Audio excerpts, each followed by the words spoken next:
Prosecutors and the defense make their case for and against two paramedics facing charges in the death of Elijah McClain. And every single one of those decisions ignored the risks to Elijah McClain. Soon, the jury will debate their fate. Will former President Trump remain on the Colorado primary ballot? We're looking at the next step after the state Supreme Court disqualified him. And new legal action in a gift card scam that's hit Colorado. A lawsuit is trying to protect more people buying and giving gift cards. Santa, you've got mail. A couple in Wisconsin is helping out old St. Nick and creating Christmas magic for hundreds of kids. 9 News at 4 starts now.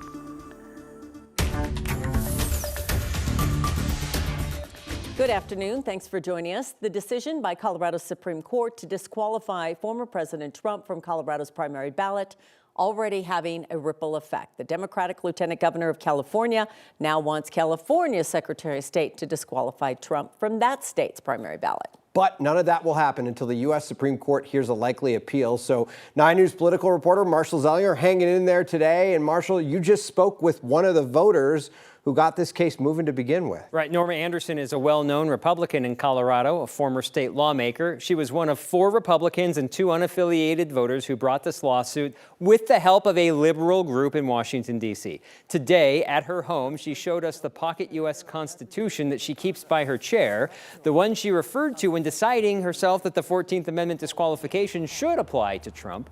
Again, the Colorado Supreme Court this time yesterday determined that Trump did indeed engage in insurrection and that the office of president falls under the 14th Amendment, thus allowing Colorado to disqualify him from the primary ballot, though his name will still be printed if the case is appealed to the U.S. Supreme Court by January 4th. Colorado's Republican Party is run by Trump supporters who do not think highly of Anderson. They have previously called her a rhino, which means Republican in name only.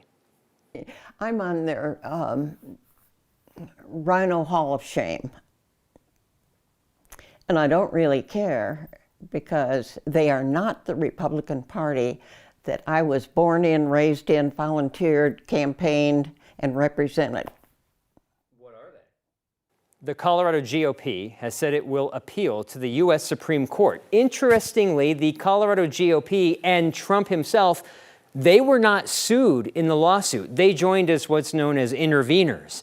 The lawsuit was against Democratic Secretary of State Jenna Griswold to keep her from putting Trump's name on the ballot. And she's not going to appeal to the U.S. Supreme Court, but the interveners apparently can appeal. See, it's the devil in the details here because everyone is spinning what they want to say about this decision and who's behind it and who supports it and who doesn't. And I guess that's what, at the long run, I guess it's what the voters believe, what they hear. Oh, I mean, that's kind of how we got here in the first place. Yeah, it depends on who's shouting the loudest. But the point of this lawsuit was this moment, yesterday's moment, today's moment, was to get to a point where someone would have to appeal to the U.S. Supreme Court. Had Norma Anderson and her side lost, they would have appealed to the U.S. Supreme Court. This is the best case scenario for what they tried starting in September, and now it's up to someone on the other side to appeal. And then, I know you'll get into this later in the newscast, like, what are the options for the Supreme Court? You can ignore it. That's not probably what's going to happen. And then if you take it on, there's got to be some strategy between, like, there's like 3 avenues like that the Supreme Court can take. Like, actually make a decision, say, no, this should never have gone to court in the first place and it's out. Or is there an avenue where it's like, we're going to do something, but also kind of leave it in the air? Yeah, then there's the question of how the court votes on something like this. A lot of people think it'll be a party line vote, but I've heard some analysis of people saying that, you know, people don't want to kind of sway the terms of how elections are decided, so maybe not.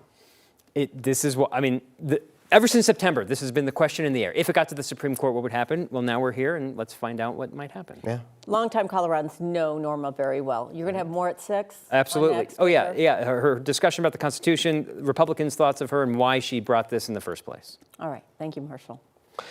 Vivek Ramaswamy coming to the defense of former President Donald Trump. Ramaswamy posting a pledge on social media to boycott Colorado's primary if Trump is not allowed to be on the ballot.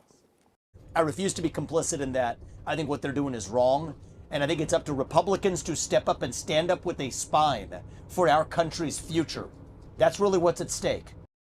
Now, Ramaswamy also called on the rest of the GOP primary candidates to withdraw from the Colorado primary. President Joe Biden is also reacting, saying it's up to the court to decide. He talked to reporters on the tarmac in Milwaukee today.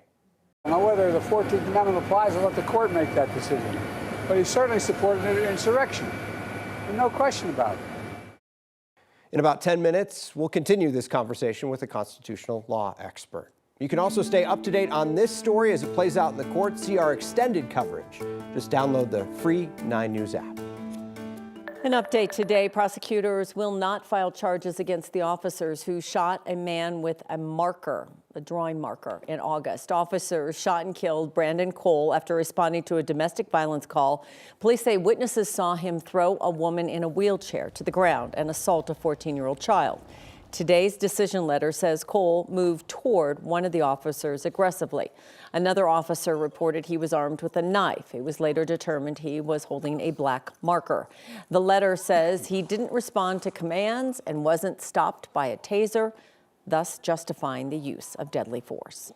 Well, it is the last full day of fall, and we got some beautiful weather. Got up near 60 degrees again today. Lauren, beautiful, though it doesn't look as beautiful in that shot. It was nice and sunny. Didn't feel like a winter day today. No, it felt like fall, like October fall, Lauren. It was like not December fall.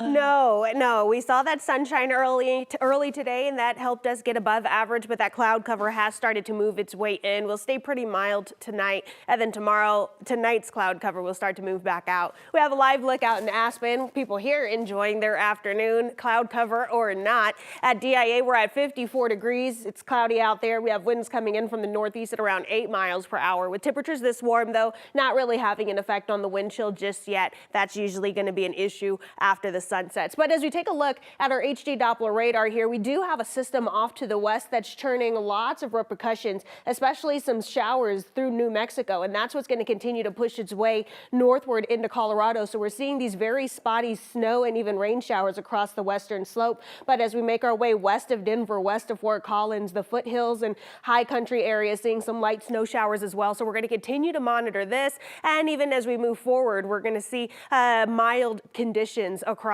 Denver.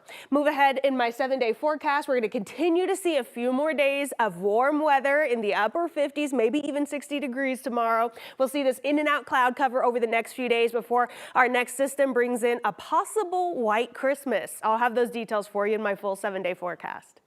Okay, we're looking ahead. Thanks, Lauren. A significant moment has been playing out in a Colorado courtroom for the 2 paramedics facing charges in the death of Elijah McClain. Soon, a jury will decide their fate. For the past couple of hours, prosecutors and the defense team have been making their final case to the jury. 9 News reporter Jeremy Hohola been listening in on today's closing arguments. Jeremy. Yeah, hi there, Steve and Kim. This is no doubt one of the most crucial days for this 4-week trial as attorneys conclude their closing arguments. 2 paramedics are charged with reckless manslaughter, accused of giving Elijah McClain too much ketamine. That ketamine injection has been central to this criminal trial involving Jeremy Cooper and Peter Chikuniak. It was in August of 2019 when police stopped Elijah McClain and got into a physical struggle with him. McClain was doing nothing wrong that night and just walking home after someone called 911 complaining about a suspicious person. The paramedics arrived and they decided to give McClain 500 milligrams of ketamine based on a condition called excited delirium. That term has been used a lot in this trial by the defense as justification for the ketamine injection. However, a 9 News investigation into excited delirium has prompted local police departments to avoid using that medical term, which has been considered unreliable. Here's some of what the prosecution and the defense had to say this afternoon. Our experts told you there was no medical purpose for him to get ketamine at this point. You heard it from Dr. Buther, and you heard it from Dr. Mitchell. No medical purpose. And what is the excuse that the defendants offer here? They say, well, we couldn't deviate from our protocol. They were following their protocols. They were instructed about the wide margin of safety. Ketamine is safe. Excited delirium is dangerous. That's what it comes down to. It's expected the jury will begin deliberating either late this afternoon or tomorrow morning. And then, of course, it's anybody's guess on what they will decide. This is the final trial involving the death of Elijah McClain. 3 officers were put on trial, with one of them convicted of criminally negligent homicide. The other 2 were acquitted. So we'll keep watching and see what happens. A lot of eyes on this trial. Yeah, Jeremy Hohola reporting. Jeremy, thanks. State health leaders are investigating the first case of measles in Colorado in nearly 5 years. The state says an international traveler came to Denver last week and visited several counties. Arapahoe County Public Health is trying to find out where the patient visited and who they may have exposed. The state says the patient is younger than 18, has been in isolation since Monday. Measles is a highly contagious infection that can cause seizures, brain damage, pneumonia, and death. A class action lawsuit accuses the largest credit union in the U.S. of discriminating against Black and Latino applicants. CNN investigation found that Navy Federal had the widest disparity in mortgage approval rates between white and Black borrowers last year.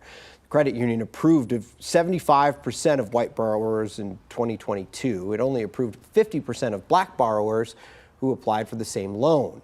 That data is from the Consumer Financial Protection Bureau. This week, Navy Federal announced it hired a civil rights attorney to assess its mortgage lending policies.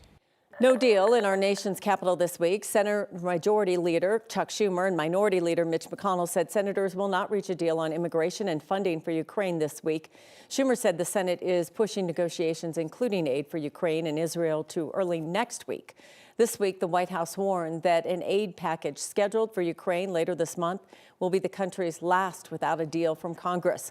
Colorado Senator Michael Bennet delayed the Senate break last week. He held up reauthorization for the FAA to get a deal done on Ukraine. He said he would not leave Washington until it happened. Last night, he said he was disappointed.